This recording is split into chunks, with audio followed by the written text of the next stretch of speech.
And I've astral projected before. You have? Yeah, Like- onto a ship. Purposely?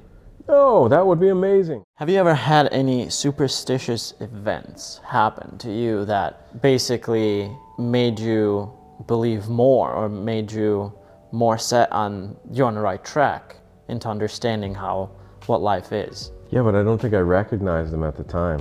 So I just went through this process. Okay. Like a week or two ago.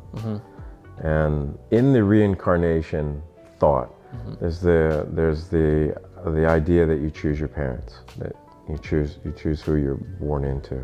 Okay. And I thought, why did I choose my dad? Why did I choose my stepfather? Why did I choose my mother?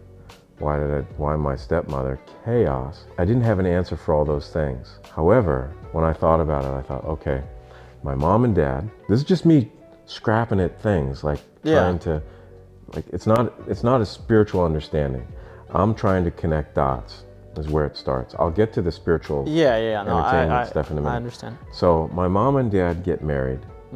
I feel like I got nothing to do with that. My mom and dad get divorced. My dad gets remarried. He and I can't stand my mom for a certain period of my life. I go live with my dad. I go to Washington High School. I talk too loud in class. I meet a guy that sends me to Creative Guidelines. Maybe that's why my dad, who wasn't present in many other ways in my life, he got me in front of Creative Guidelines. Okay, that's my dad. Now my mom. My mom, when she got divorced, she married a man, Andy, who was an artist. Oh, he's here now. And he got me interested in art. So she brought me to Andy.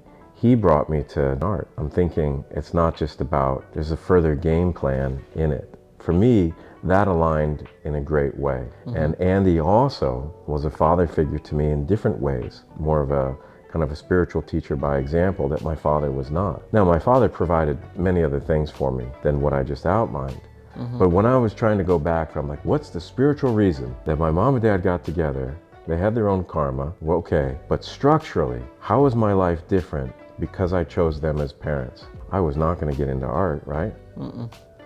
And how else would I have found Creative Guidelines? At 16. It's really young for that type of thing. Really young. This is pre-internet, all that stuff. It's really, it's not like, it wasn't a thumb away. So I thought, oh, that's terrific. Now, when you talk about actual experiences, a few. The spaceship thing, right? That came later. 35 years ago, I had my first lucid alien dream, and then I didn't have them for a while. They started again when I was 30. They were fantastic. No harm, no fear, no scariness, just an expansion of my mind. It was outstanding. What was interesting is when I was involved in Creative Guidelines, my dream life was unique. I mean, it sounds crazy, but I felt like I was, in my dreams I was learning to levitate, in my dreams I was learning to go through walls, all this stuff that science fiction movies are made of. And I'm like, Don, what's up with these dreams? And I told him about it, and he said, oh, it sounds like you're in school. Interesting. Yeah, and I'm like, what are you talking about? He goes, you think that high school is your only school?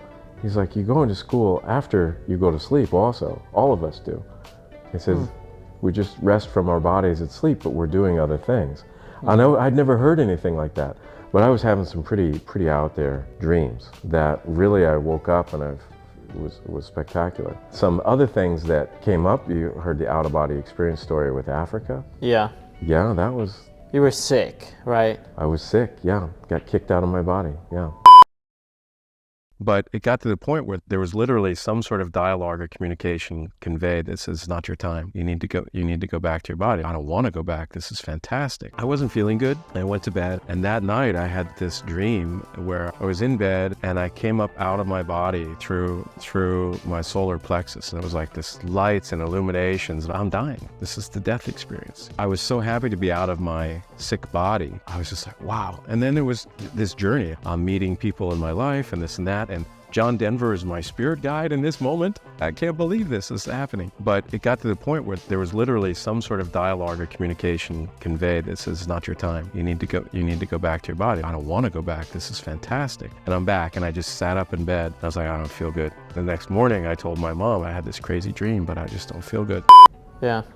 Did you feel like you were astral projecting? Yeah, and I've astral projected before. You have? Yeah, Like- onto a ship. Purposely?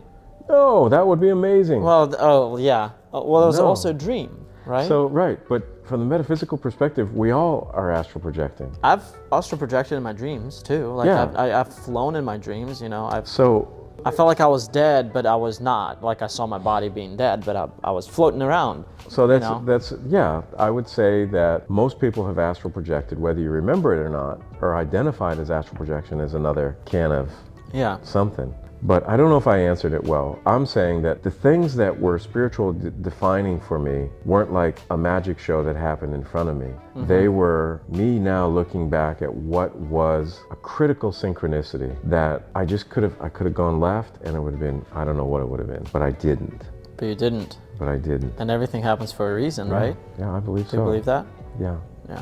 I don't always want to agree with it, but because I don't like some of the things that happen. I mean, some things, everything happens for a reason, but we don't have to like the reason why it's happening, or we might not like a certain thing that's happening, but everything has a certain outcome that's meant to be in a way, right? Yes, but the point that I was trying to make is that those outcomes are not always identifiable that the age. So you're 28, 27, 26. 26. I can't remember. You just That's said okay. birthday. 26. So let's say you have one of these experiences at 26. Maybe you don't see the value of it until you're 36. Yeah. It's not recognizable. Yeah. It's just a pain in the ass thing that happened. Oh, a breakup. 100%. Oh, 100%. But at 36, you meet the perfect. Yeah. And you're like, if I hadn't have broken up with her, right? It's, Oh, yeah. It's that retrospective, and it's very I'm easy. praying this happens, you know? Well, it's also very convenient to be able to look in the past, because retroactively, to write a story about the past, I can fill in all the gaps any way I kind of want to tether to them. But I think that there are things that I don't recognize that were magical happening in my life until recently. And I just started paying attention to what those things are.